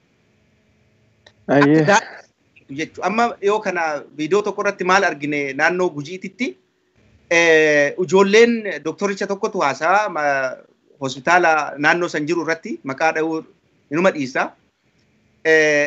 Dubartiin ijoolleen kaa'imni lamaan erga walitti dhufanii booda yookaan erga wal fuudhanii booda the first thing mana yaalaa dhufaniiti dhossaadhaan sanuu akka waan taabuu hooggamaa tokkotitti waan laalanii fi dhossaadhaan dhufanii doktoroota akka waan gaafii saniif deebii mara doktoroonni qabdutti daa'ima keenna yoo daa'ima jalqabaa arganne qaamni isaa hir'atee dhalatamoo hir'atee dhalatu mee dhiiga nu laalifa jedhanii gaafatan jedhan doktora. Nam personally nama asoofsiiseeru qaba waan kana irratti ijoollee hospitaala san keessa jirtu. Kana gaa hammas worii ta'e jechuudha. Soosaatiin keenya hammas dhiphatee hammas rakkatee jechuudha. Maaliif hawaasa keessatti daa'ima miidhaa adda addaatiin dhalatu gariin ka gurra hin qabne gariin ka luka gaarii hin qabne gariin ka dudda gaarii hin qabne gariin ka ijaayyuu hin qabne afaanuu funyaanuu iyyuu duudeetiin dhalatu waan jiruufi rakkataniit maal goona dhiiga nuu laalaa dhiiga irra jira wanti kun waan jedhameeti hawaasa keessa himamuufi dhiiga nuu laalaa jedhanii doktorootatti dhufu jechuudha. Karaa biraatiin ammoo kun kan laaluu dandeenya jenneetiin fudhannu fakkeen amma guddaan miidhaa sammuu irratti geessa. Amma miidhaa daa'imoolee yoo argitaniitiin jettan taate mataan isaanii kun hagana fufurdatee hydrocephalus isa jedhamu kana jechuudha. Mataan isaanii hagana fufurdatee yookaan lutti isaanii laamshostee motor narvii isaanii kan argitee laamshessee sammuu irratti miidhaa guddaa uumeet keemikaalota akkasii rakkoo akkasii uumantu jira. Maaliif industry wali wal qabatee kan dhufu jechuudha keemikaalonni kun. Keemikaalonni kunniin regulated hin taane amma wanni irraa haasa'aa jiru konseptiin guddaan maali? Seeraan qaamni mootummaa keemikaalota kana regulate hin goone jechuudha. Seeraan hin hordofne jechuudha. Duukaa hin buune. Kun amma ka duratti ka dhumaa irratti kaasuu barbaadu akka duratti amma awwal jedhe immune systemii keenya dadhabsiisaa dhufa jechuudha. Amma raasaa dhibeen adda addaa yoo qaama keenya waan wereeruuf nutti dhufu taate immune system waan jedhamutu jira dhiiga keenya keessa qaama keenya keessa jechuudha. First line of defense waan jedhamu kana jechuudha. Conclusionii irratti itti deebita maal godhamuu qaba ka jedhu irratti sitti deebi'a qabxilee muraasa kennee sa'aatiin illee deemaa waan jiruuf fixuu qabna sagantaa kana daddafneeti. Qabxilee muraasa like tokko lama sadi jedhamee akka addunyaan irratti walii galtee investmentiin tokko naannoo tokkotti yoo godhamu wantoota godhamuu qabaman jedhamee addunyaan hundi irratti walii galamee fudhatamuu qaba jedhamee kaa'ameeru keessa yoo danda'ame investmentiin naannoo tokkotti godhamuudhaan dura akkuma duratti kaasisan qorannoo barbaachisaa qaamni barbaachisaa ta'e godhee qaamni sunuu godheeti naannoo san irratti dhiibbaa hin geessu jedhamee erga itti amaname booda mataa isaa iyyuu ummata naannoo san deemanii that is conceptii public participation jedhamee beekamutu jira. Ummata naannootiin deemanii waan kana asfinnee yoo isinii dhaabne hagam isin fayyada jedhanii ummata naannootiin mari'achiisamuu danda'uu qaba. Participatory yoon taane yookaan immoo ummata yoon hirmaachifne ummata naannoo saniiti warqee baafnee kiiloogiraama 100 guyyaadhaan isinii kenninayyuu jettee yoo murteessite faayidaa hin qabu. Faayidaa nu ummanni naannoo kanaa warqee udun ta'in mana baaburaatti nu barbaachisa. Kanaafuu naannoo kanatti akka nu dhaabamu kan barbaannu mana baaburaati yoo jedhe ummanni hangas wanni qaba jechuudha. Hangas seeyii qabaachuu qaba yookaan akka hagas jedhu haalli ittiin mijaa'uu fi danda'uu qaba jechuudha. Sanirraan dabalatee naannoo tokko keessatti wanti hojjetamu suni environmental sustainability wanti dhaabamaa jiru kun fayyaa fi rakkoo fayyaa inni uumaru kan ammaa kana haasa'aa jirra malee lafti sun sheer Itoophiyaan boru irraa gadhiisee yoo ka'e xaafiitti dhaabuu hin danda'u ummanni keenya deebi'eeti. Xaafii naannoo duratti dhiifama yoo seenu naannoo Arsii Lixaa jedhee ibsee Zowaay Shawaa Bahaa jedhatti argama. Shawaa Bahaa Finfinnee irraa kaateeti hanga naannoo Zowaay darbitee hanga Adaamii Tulluu naannoo kanneen deemtu warshaawwan abaaboo iddoo jiran kunniin maaliin qabamee ture yoo jette xaafii ajaa'ibaa biyya san hunda nyaachisuu danda'uun lafa qabamee turetu abaaboon irra dhaabameera.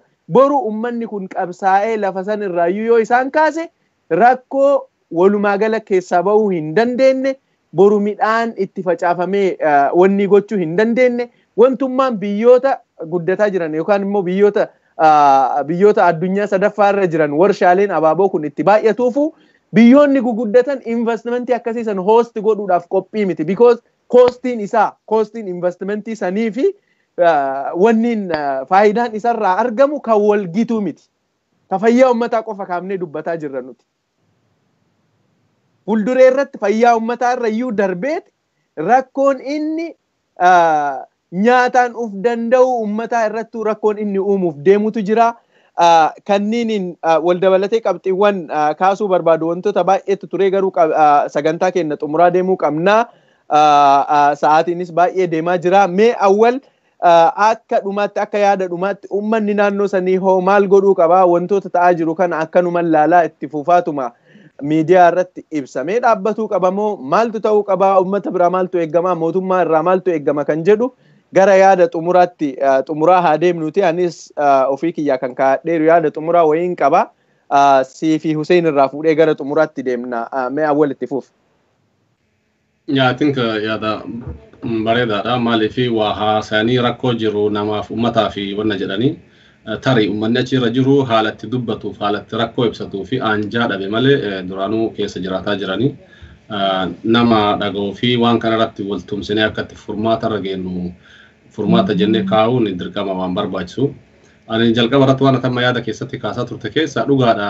Investimentiin akkanaa yookaan ammoo dalagaan akkanaa gara naannoo tokko yoo dhufu qorannoo jalqaba ta'utu jira marii uummata keessaa dhufutu jira waan akkasii fedha hawaasa naannoo san irratti hundaa'uu qabaa jechaadha waan lafti isaanii kataate qofa osoo hin taane wanni cuftin wanni naannoo san jiru waan isaanii waan ta'eef kun ammoo akkuma beekamu keessattuu naannoo biyya saniitii fi naannoo Oromiyaa keessatti fedha hawaasa saniitiin fedha uummata keenyaatiin osoo hin taane fedha aangaa'otaa fedha namoota gabaabaa warroota investara nama adii kana biyya alaatii fidanii duuba ta'anii isaan galchanii maqaa isaaniitiin dalagaa daldala dalatan waan jiruu fi fedha isaaniitiin waan ta'e kanaatiin wanni amma ta'uu qabu wanni garaagaraa dalagamuu qaba. Fakkeenyaaf warri mootummaa Oromiyaa jedhu warri mootummaa federaalaa seektaroota garaagaraatu jira Minister of Agriculture jira achirratti immoo eegumsi naannoo jira warri agartee waa'ee abaaboo kanarratti dalagu jiraachuu ni danda'anii akkasuma hawaasa keessaa qaamni garaagaraa jira kunniin walitti dhufanii taa'anii barbaachisummaan isaa akka barbaachifne namni martuu argaa jira ammatti dhaabbatee jechuudha akka walitti yaadni uummataaf yookaan ammoo dhimma kanarra keessattuu warshaa abaaboo naannoo Zuwaa yookaan ammoo Baatuu jiru kanarratti ammatti dhaabbatee bakka jiru kanatti dhaabbatee dura uummanni gara nagahaatii fi gara fayyaan isaanii ilaalamutti deemuu qaba. Wanna baay'eetu waggaa 12-15 kana keessatti ta'ee jira. Nama baay'eetu ija dhabee jira. Nama baay'eetu hospitaala garaagaraa biyya keessatti ciisanii jiranii. Nama baay'eetu dhalatee akkuma dhalatee nagartee warshaa kana keessa ni jiraadha jedhee seenee osoo wanta akka addunyaa kana jiru tan argini maatii irraa gara biraa deemee saalfataa jiraataa jechuudha. Namni keenya yoo qaama dhabuu yoo ija dhabuu yoo waan akkasii dhabuu yoo finni akkasii dhalatuu fi waan garaagaraa laallataa wal laallataa aadaa akkasiitu jira. Aadaan akkasii hedduu caccabee jira fi miidhamee jira. Kunniin kompensate ta'uu qaba. Manni kunniin deebi'ee compensation isaaniif kennamuu qaba. Warri amma akkasitti hospitaala garaagaraa jiruu fi miidhamee dalagaa irra ari'amee iyyoommatee jiraatu kunniin medical gargaarsa tajaajila fayyaa yookaan ammoo medical support waan akkasii kanneen argachuu qabanii gara biraatiin acting garaagaraa bahuu qaba. Seerri garaagaraa lallabni garaagaraa naannoo sanitti bakka investimentiin uummata waaltaan godhanneef yookaan yaada uummataa of keessa galchine kana keessatti ammaafis ta'e of duraafis biyyi takka akka biyyaatitti hawaasnis biyya san keessa akka jiru akka hawaasaatti jiraachuu fi gara public health yookaan ammoo fayyaa uummataatiin maal acting jiraachuu qaba. Gara itti fayyadama bishaaniitiin yookaan ammoo environmentii waliigala naannootitti acting jiraachuu qaba. Akkasuma ammallee agartee gara keemikaala garaagaraatu jira acting jiraachuu qaba. Kunniin cufti achi keessatti I think encompass ta'uu qaba. Yoo investment jedhanii namoonni biyya alaatii dhufanii kan mootummaa federaala waliin godhanii fi kan mootummaa Oromiyaa waliin godhanii fi kan aanaa san uummata naannoo sanii waliin godhan agartee acting garaagaraa jiraachuu qaba. Birkii garaagaraa keessatti jechaadha gubbaarraa haga jalaatitti. Kanatu yoo chainiin kunniin akkuma duratti fakkeenyaaf waan ka'e keessa qaama keenya kana keessa dhagna qaamaa kana keessa waan wal qabatutu jira jedhe dhugaadha wal qabatu. Tokkochi keessaa hanqannaan tokkochi keessaa laafnaan waan dalagu san dhaabee jennaan wanni martee yeroo irraa yerootti xiqqaataa dhufaa fi laafaa dhufaa jechuudha. Akkuma sanii addunyaan amma ittiin jiraataa jirtu seera garaagaraa bakka silaa barbaachisu ufatti baafatanii kaawwatanii wanni sunniin waltinnisee akkasitti nagahaan uummatas naannoos qilleensas waan ta'e cufa akkasitti jiraataa jiranii jechaadha. Wanni kana hin taaneef hin jiru. Osuma uummanni keenya hin barbaadin abbaan qabeenyaa tokko yoo biyya Arabaarraa dhufee kaagartee isinii akkas godhaa yookaan ammoo achirratti oomishee gara biyya kiyyaa deebisee biyya kiyya itti nyaachisa jedhee seerofta state farm irratti ka dalagu taate abbaan qabeenyaa tokko Europe irraa dhufee Neezerlaand irraa dhufee uummata baatuutii fi lafa hagas gabbataa fi biyya akkasii qilleensa akkasii sanirraa haroo yookaan ammoo dambalii sangalaana sani wanna jedhee faalee qurxummii achi keessa jiru raammoo achi keessa jiru simbira garaagaraa achi keessa jiru balleessee akka haromee atitti ni gosa waggaa haganaan booda jedhee ka deemuu fi faayidamuu fi bu'aa ofii ka deemu taate duuba ta'anii warri agartee aangaa'onni olaanaan keessattuu warra Tigraay kunniin jiranoonni garaagaraa duubaan jiran kunniin ka agartee sheerii uummanni hin beekne duubaan dhokatanii itti waliigaltee godhanii ka duubaan irraa fayyadaman yoo taate I think yeroon isaa yeroon uummanni keenya waan baay'eef haasa'aa ture waan baay'eef qabsaa'aa ture yeroon isaa kam caalallee amma kan uummanni walitti dhufee haasa'ee waan kan ofirra akka amma jiru kanatti dhaabee irratti mari'achuu qaba carraan uummataaf kennamuu qaba uummanni eegaratti haasa'een booda akkuma dura jette biyyeen sun waan biraatiif oomisha garaagaraatiif ta'uu dhabuu ni mala garuu waan inni ta'uuf qoratamee nama ogummaa sanniin qabuuni haala saniin mana itti ijaaratu investimentiin biraa achirratti adeemu wanni biraa haa dalagamu lafti yoo jiraate wanni dalagan hedduudha san ogeeyyitu jira waan cufayyuu waan taasifamu keessa waan ta'aa jiru keessa nuti waan parsentii takka hin taane irratti haasaa jirra jechaadha maaliif waan hedduu rakkoo parsentii takka illee ta'u hedduu uummata irratti rakkoo ammatti waan ta'aa jiruu fi uummanni dhagahee furmaata itti godhuu qabaaf irratti haasaa jirra kanaaf akka furmaataatitti haala amma deemu kanatti wanni sun dhaabbatee uummanni ofirraa dhaabsisee qaama dhimmi ilaallatu cufaan kan mootummaatii fi miti mootummaatii hunda waliin wadatee ofirraa dhaabsisu ta'uu qaba. I think kananitti amanaa Of duraaf ammoo investimentiin akkana yoo dhufu akkuma jedhee irra deebi'aa seerri chainiin adeemsitti deemu investimentiin itti dhufu sunniin jiraachuu qaba ijaarumsi akkasii jiraachuu qaba keemikaalli ulfaatan akkanaa kunniin agartee to'atamuu qaba yoo oomishamuu yeroo isaa wajjin akkaataa qilleensaa wajjin waan baay'ee wajjin kunniin agartee monitor ta'uu qaba kunni cuftee keessatti atiin galuu qaba ani kanumatti dabaluu barbaada.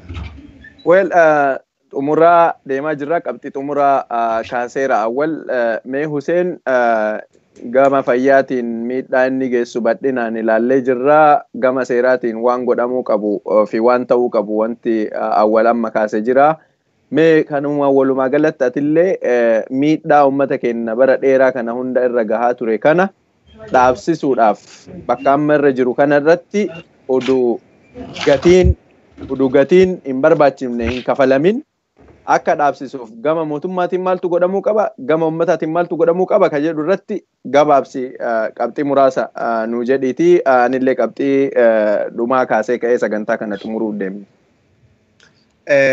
Bareeda ila amma ani seerallee hin qoranne garuu seerummaan biyyasii kun jechuun seerummaa ittiin bulmaata biyyattii sanii waan jedhu tokko jira waan san qofa qabxii tokko waa lama jedheetiin ergasii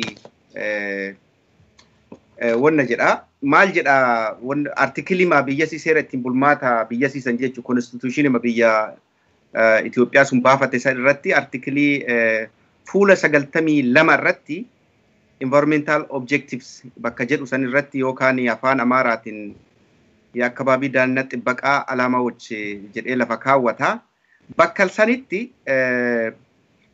government shall endeavor to ensure that all Ethiopians live in a clean and healthy environment. Argitanii amma jechuun asirratti mootummaan namni kamiinuu lammiin kamiinuu bakka qulqulluu fi naannoo qulqulluu fi bakka fayyaan isaa akka seeraan eeggamutti jiraachuu mirga qaba hordofuullee qabaataa jedha. Deebi'eetan ammallee achirraallee lammaffaa irratti maal jedha kana warri abbootiin seeraa warri constitutional lawyers ta'an baay'ee irraa haasa'aa turaniiranii achirratti Abdurrazaaq irratti bal'inaan kaasuun dandeetta. The design and implementation of a programs and project of development shall not damage or destroy the environment. Argitanii amma waan biraallee ittuma haadhiifnume seeruma ittiin bulmaata biyyattii Itoophiyaa jedhamtuu san irratti waan kaawame kana qofa irratti inni seerummaan kun hojiirra maa ooluu dhabeedha amma ummanni bar mirga harkaa qaba waraqaa kana harka qabatee seeruma ittiin bulmaata biyyattii sanii harka qabatee falmachuu mirga qaba amma asiin dura ka ta'e seerri kun akkuma isaan jedhan warri wayyaaneetun jette mana fincaanii ittiin dhaqi jetti jedhaa namaan turte akkas ta'e seeratu akkas ta'e achirratti qabxii takka ammallee asumarraa dabalutu jira jechuun akkuma dubbisaa jechuudha keessa seenee I'm not a lawyer keessa seenee illee wannan jedhu maal jedha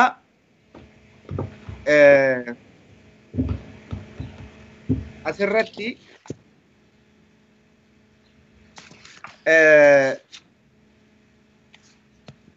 irratti aansee xammaa jedha all persons who have been displaced or whose livelihoods have been adversely affected as a result of state programs have the right to commensurate and monetary or alternative means of compensation, including relocation with adequate state assistance. Karaa afaan Amaaraatiin maal jedha መንግስት በሚያካሂዳቸው ፕሮግራሞች ምክንያት የተፈናቀሉ ወይም ኑሯቸው የተነካባቸው ሰዎች ሁሉ በመንግስት በቂ እርዳታ ወደ ሌላ አካባቢ መዛወር ጨምሮ ተመጣጣኝ የሆነ የገንዘብ ወይም የሌላ አማራጭ መካከሻ የማግኘት መብት አላቸው ይላል።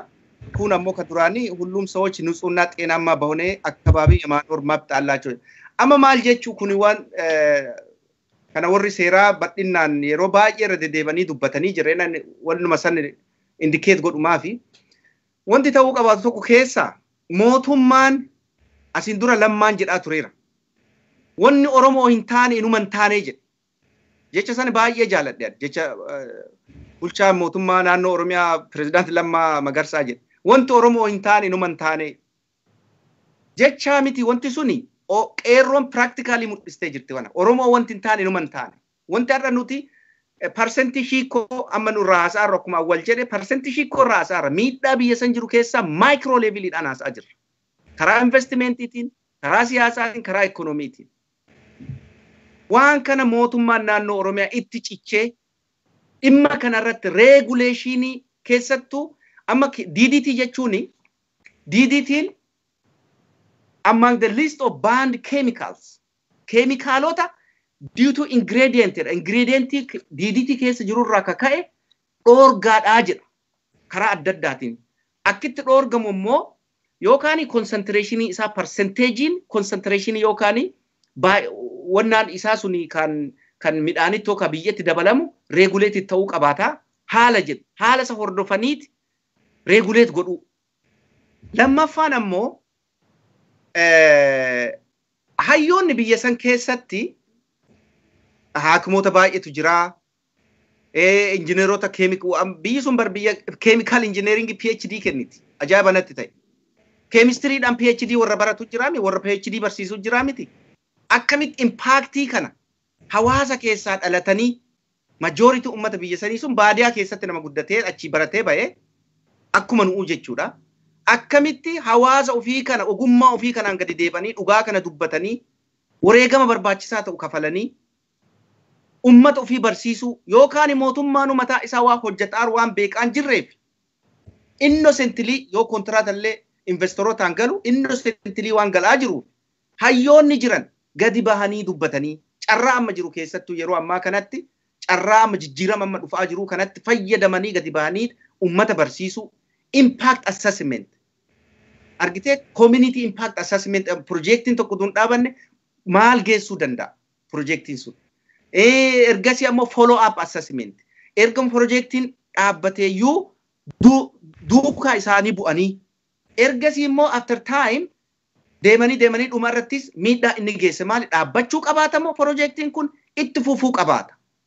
Akka amma deebaniiti mee ummataan mari'annaa ummata haasofsiifnee waa yaada ummataa argina ka jedhu kana ummanni barnurraa dhaabaa jedhe miidhaa kunoo daa'imman akka kichuu akka maletti uumaa maleen harkatti dhalataa jirtu harkatti du'aa jirtu dubartiin argitee ulfi irraa ba'aa miidhamaniitiin jedhan dhiirri tokko daa'ima argachuu hin danda'u dubartiin tokko daa'ima argachuu hin danda'u akkuma duratti jedhe reproductive system irra rakkoo guddaa uume. Kana duukaa bu'anii ogeeyyiin gorsa kennuu ka jedhu keessattuu projektii kamiyyuu ummanni gadi ba'ee miidhaa adda fiduu dhabuu danda'a beektanii waan kana ila waan takka irra deebi'an malee dubbachuu barbaadu. Miidhaan keemikaalota kanaa immediate akkuma duratti jedhe san immediate ammaan tana irratti ta'uu dhabuu danda'a. Waggaa 20 waggaa 30 waggaa 40 booda wanni inni geessitu guddaadha. Argaa jirra already. Nutuun dhalanne yeroo investimentiin naannoo gadabiititti kan akka ardaayitaa ka akka goofar ka akka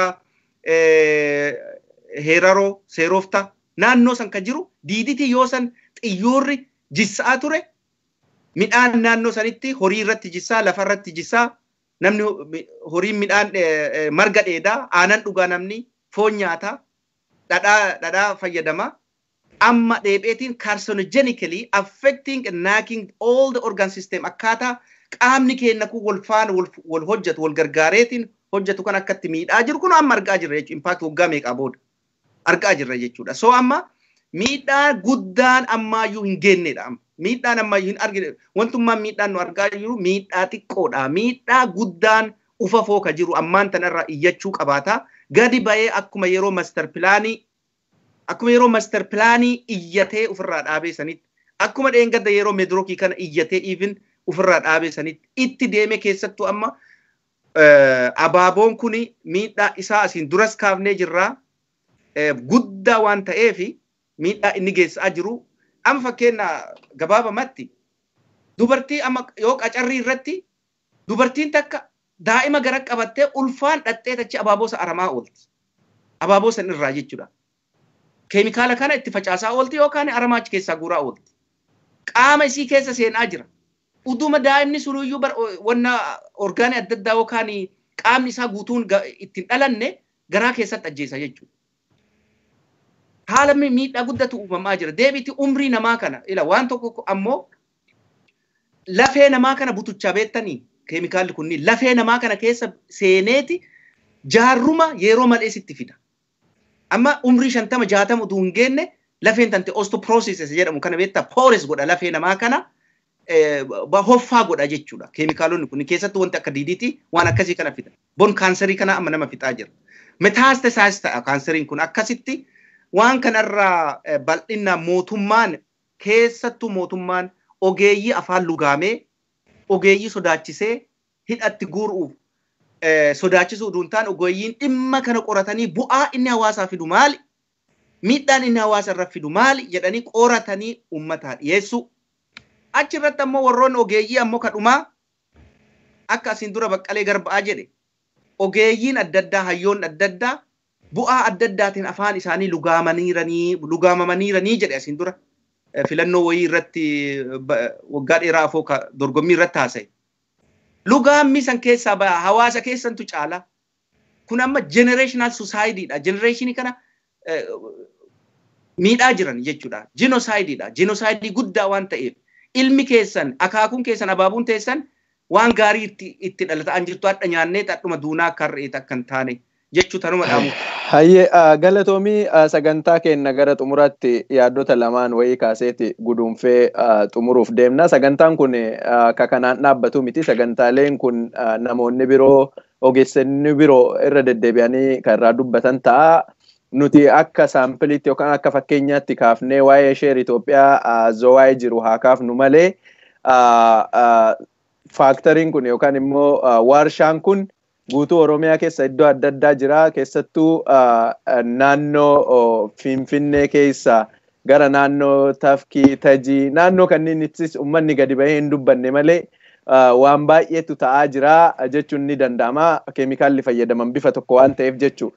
Qabxiiwwan dura Hussein seerota sanniin guutuu irratti kaase pirinsipilii yookaan immoo yaadrimee tokkitti environmentiitu yaada kana cuunfa qabatee argama. Maal jedhama afaan Ingiliffaatiin polluter pays jedhamee qabxii taa'etu jira. Namni waan tokko miidhaa geesse sanii kafaltii haga miidhaa geessee san kafaluu danda'uu qaba. Amma asitti akka argaa jirrutti dhiibbaan gahaa jiru nafsee namaattu badaara. Even kana compensate godhuun hin danda'amu. Akka seera addunyaatti illee akka seera waaqaatti illee namatu du'aara, namatu badaara. Kana deebisuun hin danda'amu. Hamma danda'ameen garuu akkuma awwaliif Huseenis kaasan san ummata naannoo saniin miidhamaa jiru san haalataa compensate itti godhamanii beenyaa argatanii haala danda'ameen jechuudha. Faabrikaan sun faaktoriin sun hojii isaa akka dhaabee naannoo sanii bahu godhamuu danda'uu qaba. Ministeerri muummee duraanii kan obbo Mallas Deenmaark Kooppanhaagen irratti waan dhiyeessee yaadattanii Yurooppii fi Ameerikaan dhiibbaa qilleensaa Afrikaa irra geessaa jirtuuf birrii biiliyoona 100 kafaluu qabdi jedhee Afrikaa bakka bu'ee dhufee yeroo dubbataaru argitanii turtan waggoota bara 2010 irratti jechuudha. Akkuma san wanti kun gara keessaattis yoo deebi'u mootummaan Itoophiyaatis rakkoo lammiilee ofii irratti geessaa jiru saniif beenyaa barbaachisaa haala mijaawaa akkuma seera mootummaa irra taa'eeru sanitti ummanni naannoo sanii biyyeen ammaa booda deebi'ee hin dalaguu fi oomishtummaan naannoo sanii hin hir'ata taanaan naannoo oomishni gaarii jiru fideeti hamma kaa'ee ummanni sun akkaataa fayyaan isaanii eeggamee jiraachuu danda'aniin gochuu dirqama ofii irraa qabutu jira jechuudha. Waan baay'eetu irraa dubbatamu deema. Kun akka introductionitti yookaan akka seensaatti waan muraasa hammana jennee kafayyaatu akkuma argitan sa'aatiin waan baay'ee gabaabaa ta'eef waan gabaabaa yaada lamaan irraa fuudhee dheeressinee ogeessota adda addaa dabalannee sagantaa adda addaa irratti dalaguuf deemna. Waan nu hordoftaniif baay'ee galatoomaa. Ramadaana gaarii isin haa ta'u waan nu hordoftaniif waan nu waliin turtaniif galatoomaa jenna. Hordoftoota sagantaa kennaatiin Oromiyaa guutuutti saatalaayitii ilaalaa kan jirtan feesbuukii gubbaatti laayivii kan jirtan hundinuu nagaatti jedha hangama kootiin isinis nagaatti jedhaati sagantaa kenna haa xumuru. I think bareedaadha. So wanni guddaan ummanni biyya keessa jiru ummanni naannoo warshaan abaabotiif warshaan baraallee akka osoo isaan marii isaanii yaada isaanii qorannoon tokkoon dalagame naannoo isaaniitti irraa buqqifamanii ammas itti gabroomaa jiraatanii akka lammii lammaffaatti of laalanii cadhisuun qabanii waliif tumsa ta'anii jechuudha. Waan tokko naannoo tokko dalaganii yoo irraa milkaa'anii milkii masan bakka biraattis fidanii duplikeet gochuudha. Ka Hussein amma kaase ka master planii ka medrooki ka biraa hedduutu jira jechuudha. Waa'ee qubee jijjiiruu waan baay'eetu ta'aa dhufee kunis irratti dalagamuu qabaa yeroo gabaabaa keessatti namoonni ogummaan isaa ta'uu jireenyaan isaa ta'uu daldalaan isaa ta'uu karaa sanii fi naannoo san keessa jirtanii warshaa kanneen uummata keenya hedduu miidhaa jira. Miidhaa amma haasofnu kanarraa of dura dhaloota itti aanutti dabrutu irraa hammaataa waan ta'eef irraa haasa'aa jirra. Dhimma kanas akkuma ammallee abdiin jedhee haala garaagaraatiin marsaa garaagaraatiin itti deebi'amee ni haasa'ama. Miidiyaan biyyaas waan kanarratti dalaguu qaba, uummanni dalaguu qaba. Warri abbaa taayitaa biyyaa yookaan ammoo aangoollee dhaban taayitaa ni qabanii. So warri abbaa taayitaa biyyaa sunniinis haala danda'ameen carraa kanatti fayyadamanii carraa yeroo amma jiru kana fayyadamanii uummata keenya rakkoo kanneen keessaa baasuu qabanii ani kanuma itti dhaamu barbaadaa galatooma. Anis wannuma amma jedhe sanii gabaabamatti uummanni keenya carraa jiru kana fayyadamee keessattuu yeroo ammaatitti mootummaan naannoo Oromiyaa kar tokko uummata wajjin hojjetaara fakkaata. Abdii gaarii carraa kana fayyadamee seera isaa kenname sanillee itti fayyadamee ka'ee dhaabbachuu qabaata. Dhimma fayyaa irratti yeroon gaggabaabbattee jennaan waan qabxii xiqqoo kakaafne malee keessa waan kana diteedii isaa keessa seenneet yeroo biraa bal'innaan qorannoodhaan akka argitee ragaa aligeeshinii tokko yookaan maqaballeessaa akka hin taane yookaan akkuma duraan seensa irratti dubbadhe akka investimentiin kunniin haa gufatu yookaan qabeenyi oomishni kun haa gufatu akka hin taane ragaadhaan maaltu ga'aa jira ka jedhu kana scientifically ragaadhaan qoranneeti takkaadhaan lafa kenna. Kana irratti ammoo ogeeyyiin biyya jiran karaa baay'eedhaan akka nu gargaaran akka nu waliinis dhaabbatan yoo barbaachisaa ta'e akka nu waliinis dhaabbatanii hojjetan abdii qabna. Maaliif mootummaan naannoo Oromiyaas keessattuu bulchiinsi Lammaa Magarsaa waan kana irratti akka qarqaarsa guddaa uummataa godhuu fi akkasumas kaabineen isaa akka qarqaarsa uummataa godhu miidhaa uummataa irraa akka dhaabbatu kallattii baay'eedhaan miidhamaa jirra. Uummanni keenya miidhamaa jira. Investimentiin guddaan Dr. Abiy mataan isaatiillee yoo taate waan inni jedhe keessa investimentiin guddaan sammuu uummataati. Uummata fayyaa uummataarra invest godhuudha jedhe.